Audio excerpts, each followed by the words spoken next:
She thought her future was certain, until betrayal shattered everything. 3 years later, she has rebuilt her life, stronger and more radiant than ever.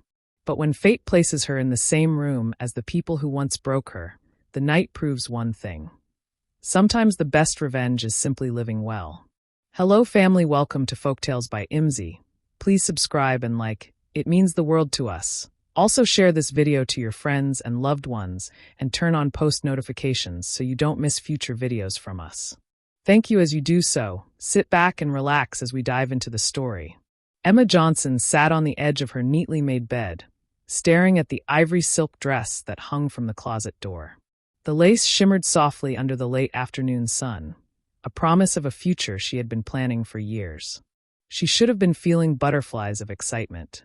Instead, her phone screen burned in her hand, the words still fresh, still cutting.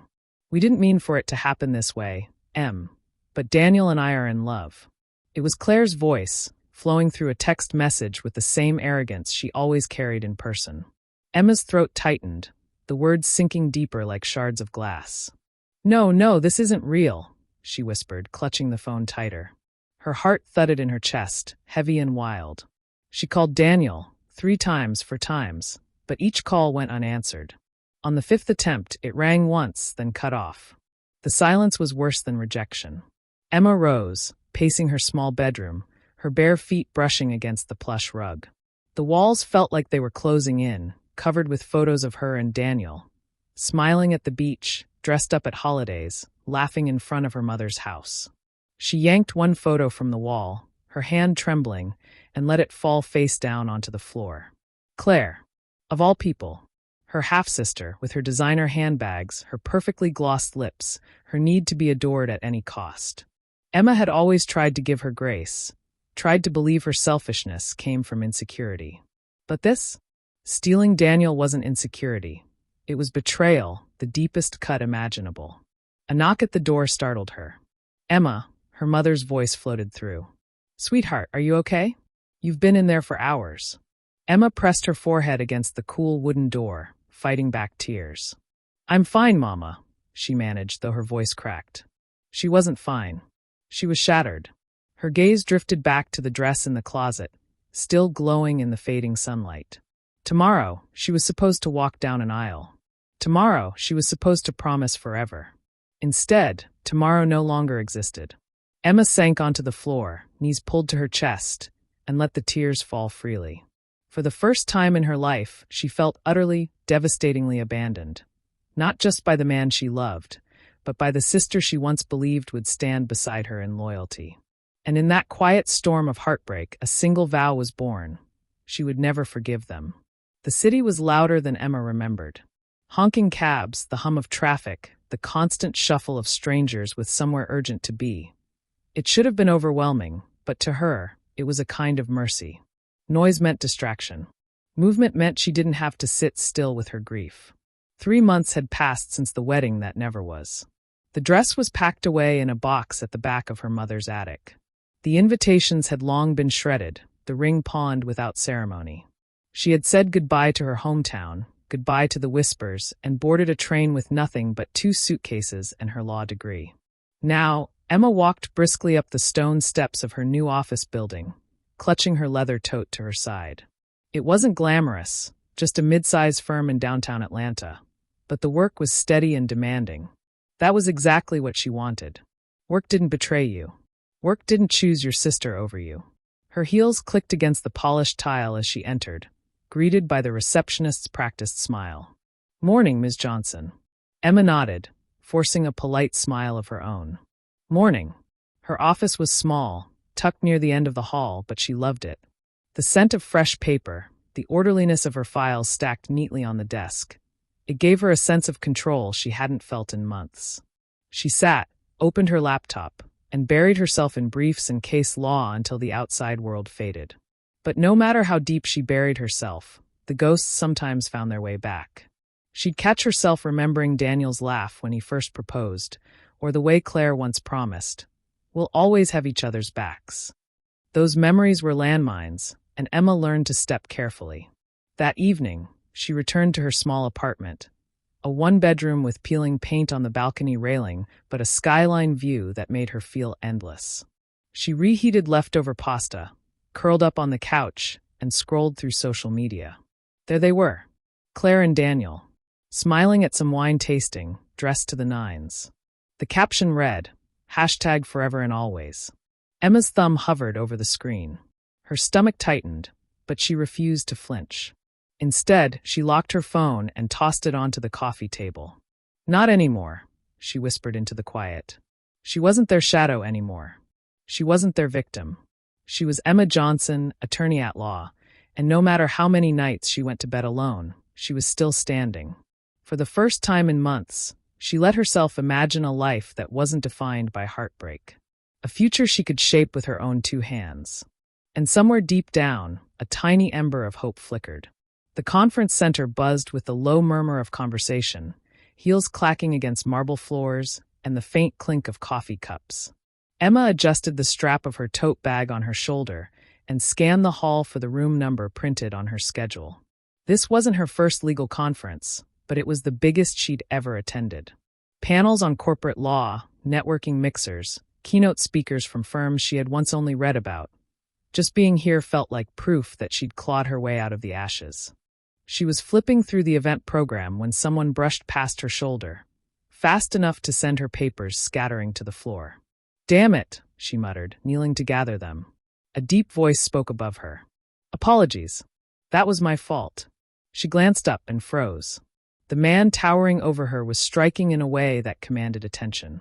Broad shoulders filling his tailored navy suit, skin warm and smooth against the gleam of the overhead lights, jaw sharp enough to cut glass.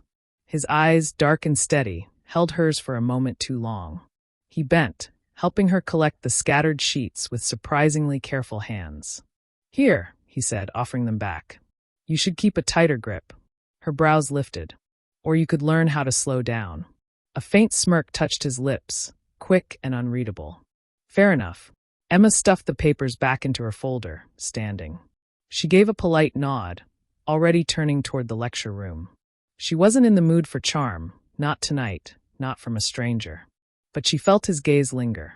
Later, during the keynote address, she spotted him again, this time seated in the front row, listening with razor-sharp focus. The name printed on his badge caught her eye, Alexander Knight. She blinked.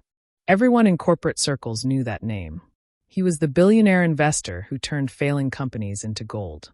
He was the man business magazines couldn't stop profiling.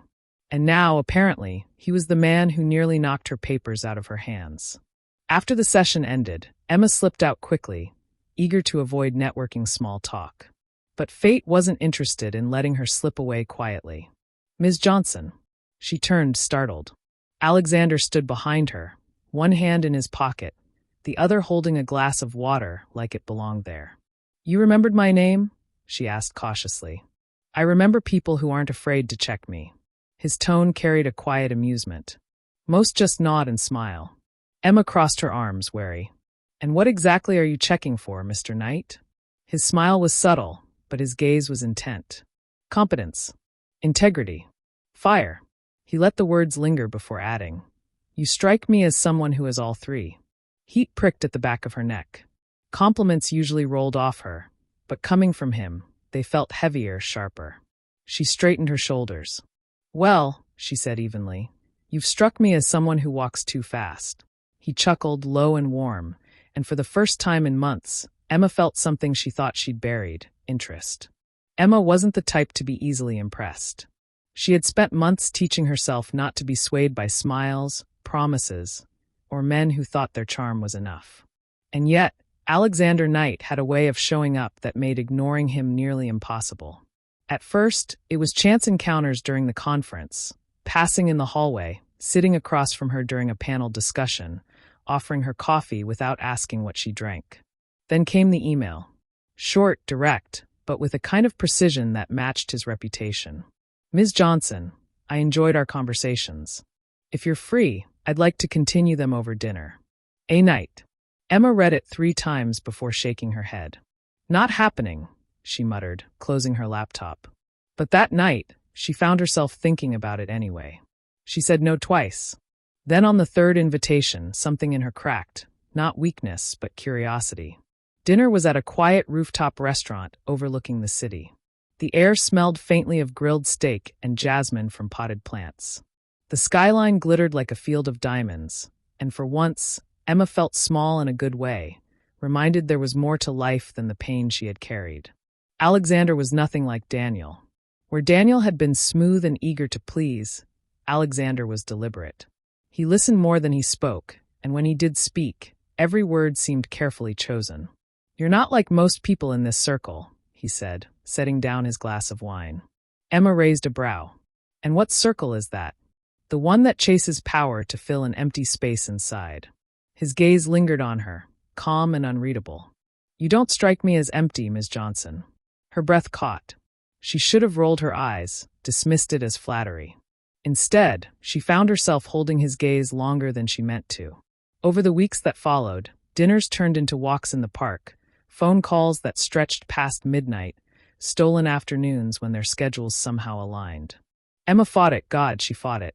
But every wall she put up, Alexander seemed to patiently, quietly dismantle. One evening, as they strolled through Piedmont Park, Alexander stopped by the lake and turned to her. The city lights shimmered off the water, but his focus was steady on her face. "You're not running from something anymore," he said softly. "I can see it." Emma tilted her head. "And what if I was?" "Then I'd still walk beside you," he replied without hesitation. For a moment, she forgot the heartbreak, the betrayal, the weight of the past. Standing there, with Alexander's hand brushing against hers, she realized something she hadn't dared to hope for in years. She was beginning again. And this time it felt real. The ballroom glittered like a dream. Golden chandeliers spilled warm light across marble floors, and violins hummed softly beneath the chatter of Atlanta's elite. Waiters in crisp white jackets floated through the crowd with trays of champagne, while photographers captured every dazzling smile. Emma stepped through the entrance on Alexander's arm, her gown a deep emerald silk that flowed like water with every step. Heads turned, whispers rose, but she didn't shrink this time. She stood taller, shoulders squared, chin lifted. 3 years ago, she'd left town in tears. Tonight, she returned as Mrs. Emma Knight. Alexander leaned down, his breath brushing her ear. "You've silenced the room." She gave him a soft, knowing smile. "That's only because of you." "No," he murmured, his gaze never wavering from her. "It's because of you." They moved gracefully into the crowd, stopping to greet board members, investors, politicians, the kind of people Emma used to only read about in magazines. But what surprised her wasn't that she was here. It was how natural it felt. Beside Alexander, she wasn't an outsider, she belonged. A laugh bubbled from her lips as Alexander recounted a story about one of his early business missteps, the kind no one would expect from a man of his stature. She touched his arm, eyes bright, and for a fleeting moment forgot everything else. Until her gaze landed across the room. Her laughter froze in her throat. Claire. She was draped in a sleek, crimson gown that clung like armor, her hair styled in cascading curls. Daniel stood beside her in a tuxedo, smile tight, hand resting on the small of her back. But when their eyes met Emma's across the glittering expanse of the ballroom, the air shifted. Claire's lips parted, her painted confidence faltering. Daniel's hand slipped from her back, his expression slack with shock. The color drained from his face, as if he were staring at a ghost. Emma's pulse quickened, but she did not flinch. She tightened her grip on Alexander's arm, every inch of her posture calm and composed. Alexander noticed the change immediately. "What is it?" he asked softly, following her gaze. Emma exhaled slowly, steadying herself. "Just a reminder." He studied her, concern flickering in his dark eyes. But when she turned back to him, she was smiling again, serene. Across the room, Claire and Daniel stood frozen. Emma raised her champagne glass slightly in their direction. Not a toast, not even acknowledgement, just a quiet, devastating gesture. Then she turned away. The violins swelled, and Alexander guided her onto the dance floor. As he pulled her close, the past slipped further into the shadows, replaced by the music, the lights, and the steady strength of the man who held her. For the first time, Emma realized the truth. She wasn't the one haunted tonight. They were. Emma felt it long before she saw them again, Claire's presence, sharp and buzzing like static in the air. Every time she and Alexander moved across the ballroom, Emma could sense her sister hovering on the edge of the crowd, circling but never daring to come closer. Until now. Emma. The voice was too familiar, too smooth. She turned, and there they were, Claire, flawless in crimson, her smile stretched too tight, and Daniel, silent at her side. For one long, suffocating second, no one spoke. They only stared. 3 years of silence, 3 years of unfinished sentences, 3 years of wounds that had never scabbed over. All of it pressed into that moment. "Claire," Emma said evenly, her expression unreadable. Claire's laugh was brittle. "I almost didn't believe it when I heard your name on the guest list. And yet here you are."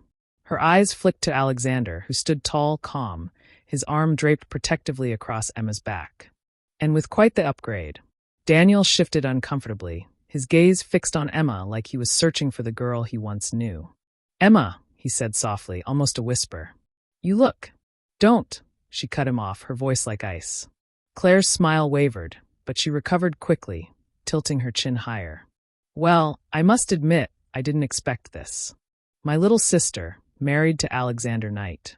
She gave a mock-applauding nod. "You've done well for yourself." Emma met her eyes, calm and steady. "Yes, I have." The simple reply hit harder than anything else could have. Claire blinked, her smirk faltering. Daniel's jaw tightened, shame creeping into the lines of his face. Alexander's voice entered the space then, low but commanding. "If you'll excuse us, ladies and gentlemen," he said, pulling Emma gently but firmly back to his side. "My wife and I were in the middle of enjoying our evening." "Wife." The word landed like thunder. Claire stiffened, Daniel flinched, and Emma felt the strength of it course through her. For years she'd been the abandoned one, the broken one. Not anymore. Emma smiled faintly, her eyes still locked on her sister's. "Enjoy the rest of your night, Claire." "Daniel." And just like that, she turned away, silk gown flowing behind her, Alexander guiding her back into the light of the dance floor. But as she moved, Emma caught the look in Claire's eyes, jealousy, raw and unmasked, and in Daniel's something far worse. Regret. The gala pressed on in a glittering swirl of music and laughter, but Emma could feel the eyes that followed her. Every time she and Alexander moved, people whispered, not unkindly, but with the kind of curiosity reserved for a woman who had transformed, who now stood arm in arm with one of the most powerful men in the room. Across the ballroom, Claire tried to reclaim the spotlight. Emma watched her from a distance, crimson gown shimmering as she laughed too loudly, her hand looped through Daniel's arm like she was clutching him for balance. She spoke animatedly to a cluster of guests, gesturing with her glass of champagne. But the smiles around her were thin. "Did you hear?"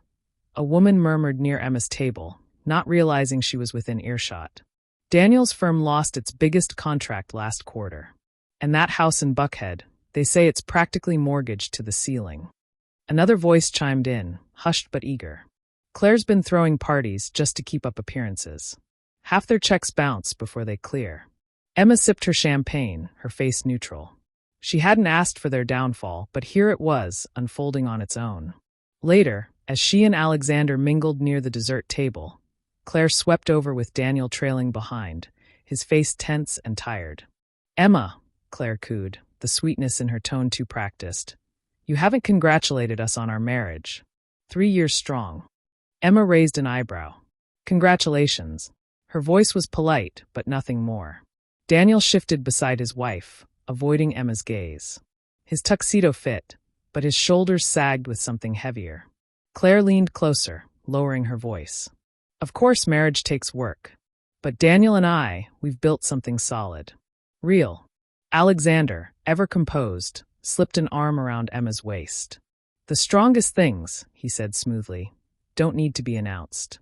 They speak for themselves." Claire's smile faltered, her eyes flashing for just a second. Daniel finally looked up, and for one dangerous heartbeat, his gaze locked on Emma. Regret. Yearning. Words unsaid. Emma broke the stare first, turning to Alexander. "Shall we?" "Of course," he replied, pressing a kiss to her temple. As they walked away, Emma didn't look back. But she didn't need to. She could feel the cracks in Claire's facade splintering, could hear the strain in Daniel's silence. Their empire was already collapsing. And for the first time in years, Emma felt no bitterness, only clarity. The night wound down in a haze of candlelight and fading music. Guests drifted out in pairs and clusters, their laughter echoing softly through the marble halls. Emma and Alexander stood near the exit, thanking acquaintances and shaking hands, the picture of elegance and ease. And then, inevitably, Claire appeared. Her crimson gown no longer gleamed. It sagged at the seams, her makeup faded under the strain of forced smiles. Daniel trailed behind her, eyes bloodshot, his tie loosened. They looked less like the golden couple they tried to project, and more like what they truly were. Two people barely holding themselves together. "Emma," Claire began, her voice sharper now, stripped of charm. "You think you've won, don't you?" Emma tilted her head, calm as glass. "I wasn't aware this was a competition." Claire's mouth twitched, the veneer cracking. "You left. You disappeared. And now you waltz back with him." She flicked her hand toward Alexander. "Like you've erased everything. But you can't. You'll always be the girl I outshined." Alexander's arm slid around Emma's waist, grounding her, but she didn't need the shield. Not anymore. Outshined. Emma's voice was soft, even, but it cut like silk. She stepped closer, her eyes locked on Claire's. "You didn't outshine me, Claire. You betrayed me. And the only thing you proved is how little you think of yourself. You had to take what was mine because you couldn't build anything of your own." Claire stiffened, her face paling beneath the chandelier's glow. Daniel opened his mouth, but Emma didn't let him speak. She glanced at him once, just once, and shook her head. "And you were never worth the tears I gave you." With that, she turned to Alexander, her smile radiant and unshaken. "Shall we go, love?" His answering smile was proud, tender. "Always." Together, they walked toward the grand double doors, Emma's gown sweeping behind her like a banner of triumph. She didn't look back. She didn't need to. The whispers of the crowd followed her exit, admiration, respect, awe. And behind her, she left Claire and Daniel standing in the ruins of their choices, hollow and exposed. Outside, the night air was cool against her skin. Emma breathed deeply, the stars bright overhead, Alexander's hand warm in hers. For the first time in years, she felt entirely free. Revenge hadn't come in angry words or dramatic scenes. It had come in silence, in peace, in the undeniable truth that she had risen higher, stronger, brighter than they ever imagined she could. Emma Johnson Knight had won, and she didn't even have to fight.